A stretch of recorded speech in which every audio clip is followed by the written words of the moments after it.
Netanyahu, Trump said working on a plan to end the Gaza war and expand the Abraham Accords. Wow, this is so... Wow, we've come a long way from swearing by the helicopter, haven't we? Yeah. U.S. President Trump is pushing Prime Minister Netanyahu to conclude the 20-month-old war against Hamas in the Gaza Strip following the success of the 12-day war against Iran. Several Hebrew media outlets reported Thursday amid calls in Israel for the same. He's trying to pressure Netanyahu. I told you they want to pin it on Netanyahu at the end because they hate him. Yes. And this is all part of getting it all on him. So if he doesn't do it, then, that bad man's gone now. Luckily, good old Israel's back. The Cannes public broadcaster reported that Trump's demand to cancel Netanyahu's criminal trial was also linked to this effort. What are they going to call their new plan? The One Big Genocide Plan? Is that what it's going to be? The One Big Beautiful Genocide Plan? The family plan? The report said that an unnamed senior Israeli official close to Netanyahu had said Trump's Truth Social post demanding that Netanyahu no longer be forced to stand trial on multiple criminal charges wasn't sent out for no reason. It is part of a larger move that is meant to bring an end to the war in Gaza. The release of all the See, that's the whole thing, because if Netanyahu, the reason why he keeps attacking Yemen, Syria, Lebanon, Iran, and Gaza is because if wars end, he's going to be prosecuted inside Israel. And so, as Bill Clinton said, and Mersheimer said, that the reason why Benjamin Netanyahu keeps doing war is because if he doesn't have a war, he will lose power and he'll be prosecuted. And so that's why Trump is advocating for Netanyahu's pardon or non-prosecution in Israel, because that'll get Netanyahu to stop doing war, because the only reason he's keeping doing war is because he knows he's going to be locked up as soon as it's over. Wow. If you thought America didn't care about its citizens, imagine Israel. It's good you're slavishly devoted to Israel when that piece of shit not only experimented with gene therapy first on you from Pfizer. We covered that back when it happened. He would hold you hostage in his country so that you're under threat, so that he can get away with all the crimes that you know he did. And why I love Jews is they don't let that go with their own people. They don't. They put a lot of their former prime ministers in jail.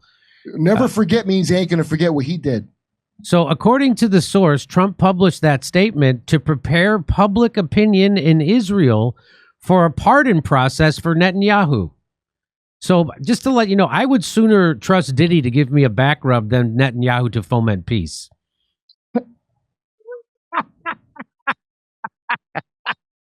He's going to be acquitted. So many people just refuse to realize that everything Netanyahu does is merely in service of himself. He doesn't even believe in his most ardent supporters. He's willing to kill his own people at the snap of a finger, relying on their sense of pride to keep them from realizing it. Yeah, well, racism, your sense of eugenics and racism. Meanwhile, the Israeli Hayom newspaper reported that as part of the American president's plan to end the war, new countries would join the Abraham Accords, and Israel would be required to commit to supporting a future Palestinian state. According to the outlet, Trump brought up the matter of ending the war during a euphoric phone call with Netanyahu late on Monday following the United States' weekend strikes on Iran's underground nuclear facilities. What?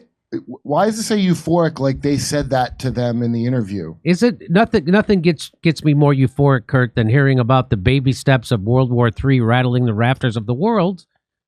Oh, I'm getting hard. I get an Armageddon boner. That's why. Yeah. And we got all the horsemen of weapons now. You notice that? Citing an unnamed source familiar with the conversation, the newspaper reported that during the phone call, the two leaders agreed to wrap up the war in Gaza within 2 weeks, requiring Israel to halt its military offensive and Hamas to release the remaining 50 hostages. I got to drop that special. I got to drop it. The Palestinian terror group's leadership would then be exiled, and 4 Arab states, including the UAE and Egypt, would be tasked with jointly governing the war-torn enclave in its place. It did not identify the other 2 Arab states that would supposedly govern the territory. As part of the rehabilitation of the Strip, any Gazans wishing to emigrate would be absorbed by several unnamed countries. Sounds like ethnic cleansing. Netanyahu's office denied this report. The conversations that described in the article is in Israel Hayom did not take place. Israel was not presented with the political proposal supposedly described in the article, and it obviously did not agree with it. So that's according to Israel. Okay. So we have no idea because they never tell the truth ever.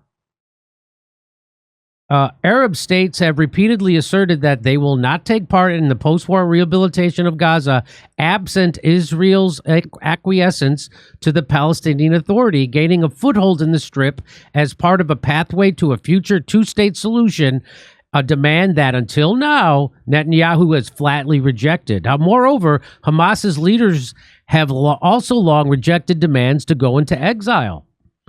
As part of the plan, Trump and Netanyahu were said to have agreed that Israel would be required to express support for a future two-state solution conditioned on reforms made by the Palestinian Authority. In exchange, Washington would recognize Israeli sovereignty in some parts of the West Bank. With the end of the war in Gaza and a renewed Israeli commitment to a future two-state solution, both Saudi Arabia and Syria would establish ties with Israel under the Abraham Accords, the report stated, and other Arab and Muslim countries would follow suit. Saudi Arabia has long conditioned the establishment of diplomatic ties on Israel's commitment to Palestinian statehood, while the possibility of peace with Syria has been raised repeatedly in recent months as the two countries are reportedly in direct contact following the fall of Assad regime last year. So there you go. Why don't you say the installation of Al-Qaeda? How about that instead? Right? The fall of Assad. Oh, he fell. He must be clumsy. You know, oh, like a woman with a black eye. I'm clumsy. I fell. So apparently Gaza is going to be the next 15-minute city.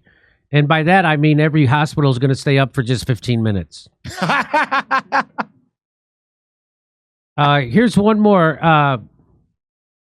Get ready for this. So Trump has big plans for Gaza. This is the WEF Trump plan for Gaza. You ready for this? So just so funny that the front Iran fought. So this is the Abraham Alliance. It's time for a new Middle East. So this is what Trump is pushing. Call it the Judeo-Christian Alliance. This guy says it's just so funny that there's a guy from ISIS in the photo smiling. Ooh, which one? Not the Al-Qaeda one. I'm going to guess it's this guy. Well, this guy's got a lot on his resume. Is that the guy? Is that the Al-Qaeda guy? Well, he's Al-Qaeda. I think so. And then ISIS, where is the Israelis that formed ISIS? Oh, there's Netanyahu, the guy who helped form ISIS. And let's see. So, it's all the people that made up the terror. And I'm not saying it metaphorically because they were mean. They literally created the terrorists like it was COVID. So this is the guy that's currently ruling Syria right now. He, up until 5 seconds ago, the United States had a $10 million reward for him because he's an Al-Qaeda terrorist. He was the head of Al-Qaeda in Syria. That was the old Now him. He's working with Trump. But they're afraid of a guy becoming mayor in New York City. A rapper, an Indian rapper. An Indian rapper. You know how reliable our Indian appointees have been in these last few years? I'm sure he's going to live up to your fears. So this isn't a peace deal, says Taz. It's an ethnic cleansing with diplomatic packaging. Well, that's nice. Arab nations administer Gaza. Palestinians forced into exile. Hamas removed while Israel keeps the West Bank. All for normalization with a genocidal regime. This is a betrayal of Palestine. Full stop. That's how you know it's not a religious war. Liars that go, this is 4,000. Right. No, it's not, because other Muslims are all in. This is business. And if you think it's not business, you're a dipshit. That's right. I've had Zionists tell me it's a religious war. People say it all the time. That's their way out. It's not a religious war. No, it's not. It's not 4,000 years old. It's since about 1948. Yeah. More, you illiterate. Last time Israel signed a ceasefire deal in Gaza, they violated it immediately and at least 964 times within 42 days, then bombed it into oblivion when they felt like it. That's exactly right. Well, who would ever believe a treaty with America or Israel ever? America's history of treaties, ask the Indians here how that went. What is everybody talking about? I would never deal with America ever if I was not from, you know what I mean? If I was in another country, like, that's like talking to the Illuminati or something. I know. Basically, yeah. So here, this. Let me just show you this. Here, James Lee posted this. Trump is floating a WEF-backed takeover of Gaza, a testing ground for a cashless, technocratic New World Order. Will this bring peace and prosperity to the Middle East, or the soft launch of a global technocracy? Well, let's listen. Let's listen. This is what James Lee tweeted out. These billboards are popping up around DC, and they say the Abraham Alliance, it's time for a new Middle East. Everything going on in the region right now, I wanted to know what this was all about, so I went to their website. It's a non-government political organization brought to you by the Coalition for Regional Security, and their plans are a new regional order in the Middle East. And I thought that sounded familiar. And then it dawned on me that I've heard that before at the World Economic Forum. Which is interesting because one of their founding members, Miss David, used to work for Tony Blair, the former UK Prime Minister, who is now a major partner for the WEF. Some of their plans include establishing a technocratic government in Gaza, including making it a cashless society and implementing an advanced mechanism of monetary supervision. Also, something I've heard from the WEF. With it being reported today that President Trump and Netanyahu have agreed to end the war in Gaza within the next 2 weeks, I think it's important to pay attention to very powerful groups whose members have previously worked for the government and in intelligence and headed negotiations who may have influence on the future of this region. I mean, these billboards aren't just popping up overnight for nothing. As always, let me know what you think about all of this down below.